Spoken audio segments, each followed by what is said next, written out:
স্থান নগাঁও ৰন্থলী। ওম নমো ভগৱতে বাসুদেৱায়।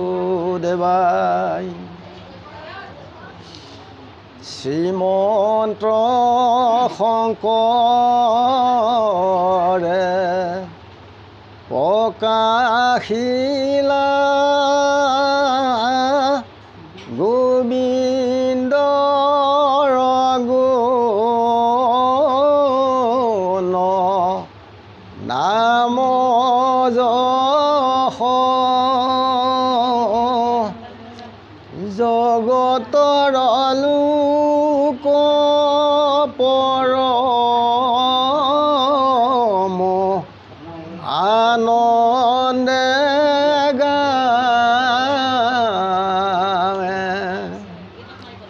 হে নয় শংকৰ গুৰু বিনে কমন কাৰণী আন জনে লোকৰ মাজত আপুনি গুৰু বোলাৱে।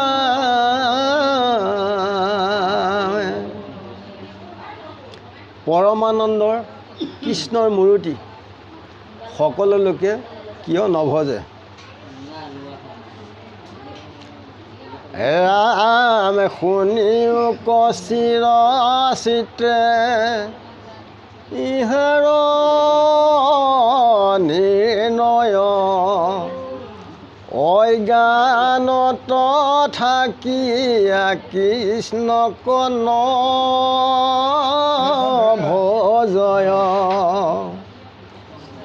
কৃষ্ণে হে ভয়লন্ত মাত্ৰ যাৰ প্ৰয়োজন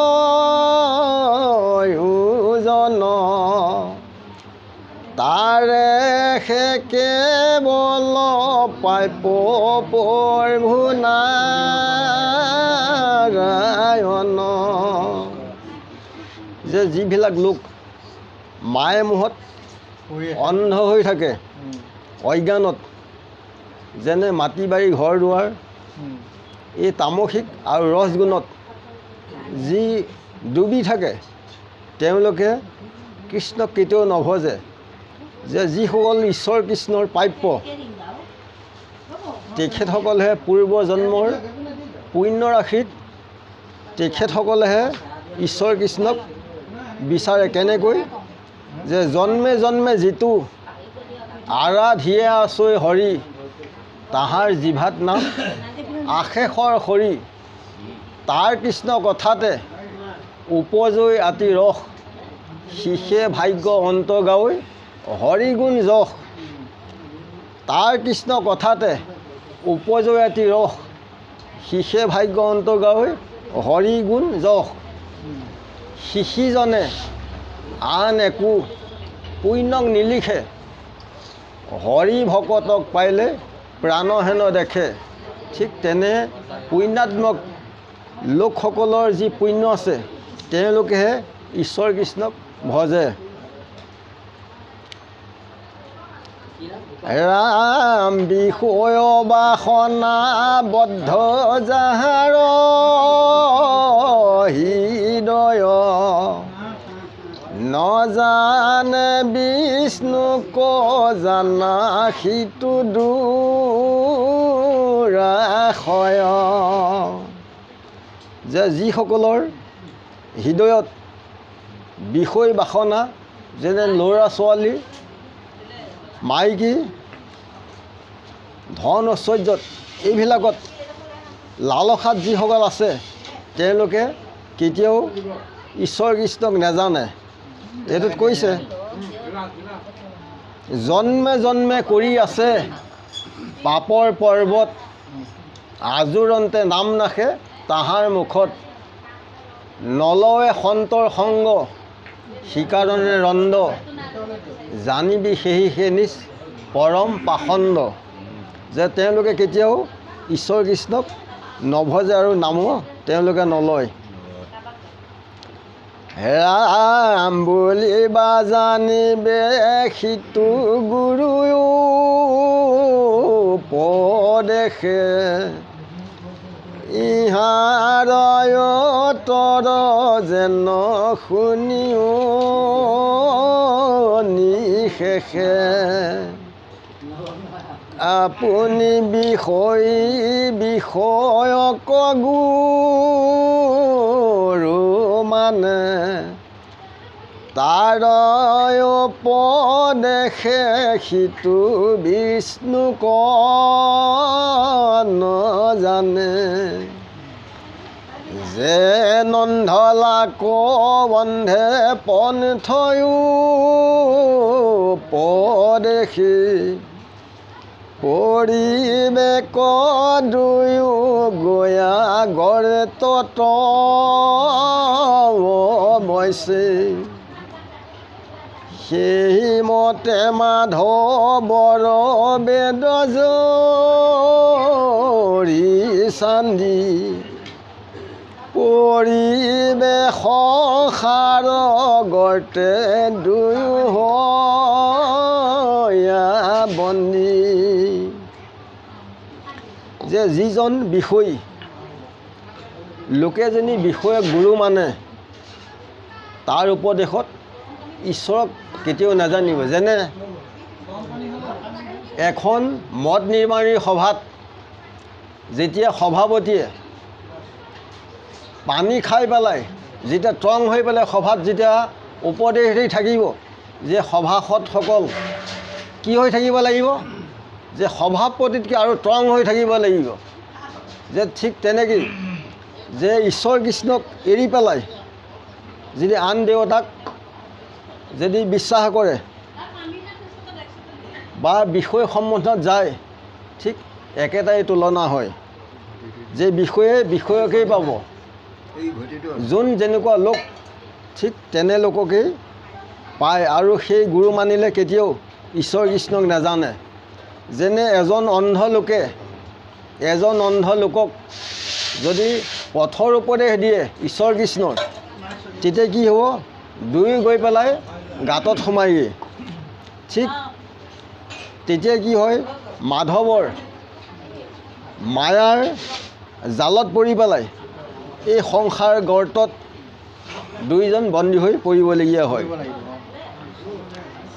বিষয়ত মাতি আসকতি ভয় লজাৰ, কৃষ্ণক পাইবাৰ আশা নিবৰ্তি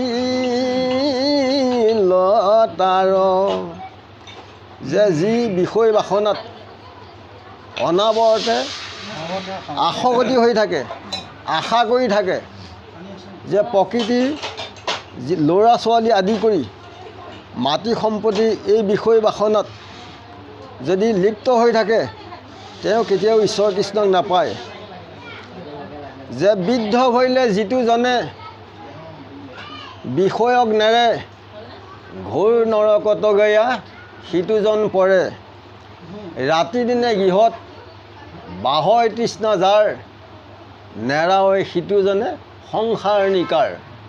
যে ৰাতিয়ে দিনে যেনি বিষয় তৃষ্ণাতেই আবদ্ধ হৈ থাকে, তেতিয়া সংসাৰ দুখ যান্ত্ৰণা ক্লেশৰ পৰা কেতিয়াও হাত সাৰিব নোৱাৰে। যেন বায়ু বস্ত্ৰ পশ্চিমকল যায়, পূবক খেদিলে জানা শিকিব অস্ত্ৰ পাই। যে বায়ু এজনী পশ্চিম ফালে কাপোৰ উৰুৱাই লৈ যায়, পূবলৈ খেদিলে কেতিয়াও নাপায়। ঠিক যে ঈশ্বৰ কৃষ্ণক এৰি পেলাই যিবিলাক মায়াৰ ধান্দা এইবিলাকত ঘূৰি থাকিলেও ঠিক একেটাই হয়। হেন জানি বিষয়ৰ বাসনা যাৱত নতু ধৰে বাসি হৰি ভজিও ত্ৰাৱত। যে বিষয় বাসনাই নধৰোঁতেই আমি ঈশ্বৰ কৃষ্ণক ভজিব লাগে। প্ৰহ্লাদে দৈত্য শিশুসকলক উপদেশ দিছে। কি বুলি উপদেশ দিছে?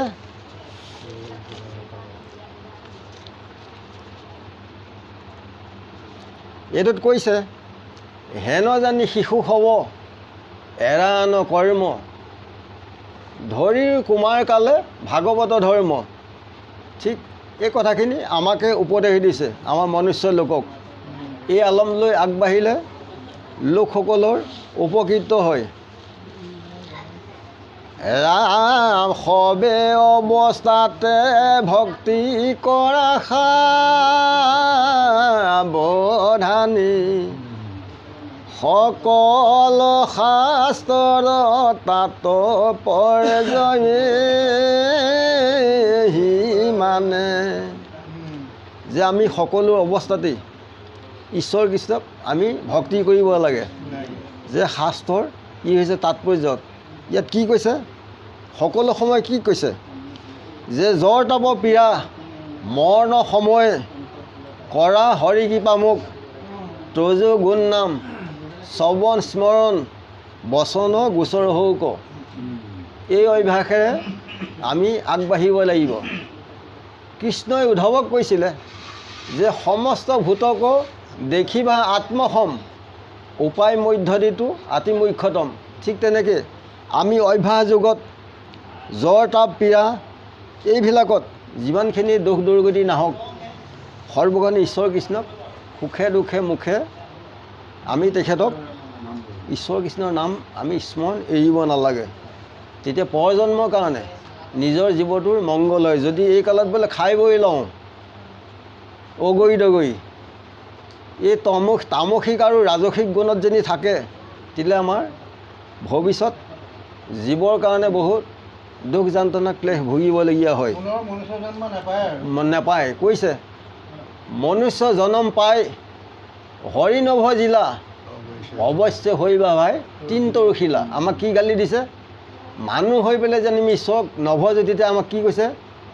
তিন বন আৰু শিল পাহাৰ হৈ শিল বনাই থ'ব, কোটি কোটি বছৰ পৰি থাকিব লাগিব। এইবিলাক ভয় খাই আমি সদায় ঈশ্বৰ কৃষ্ণৰ নামত আমি আগবাঢ়িব লাগে। বিষয়ক অভিলাষে নৰপশুগণ ক্ষুদ্ৰ দেৱ পূজে চাৰি তোমাৰ চৰণ। যিদেৱ অক পূজে ঐশ্বৰ্য কৰি আশ সিওদেও মৰে আপুনি হোৱে নাশ।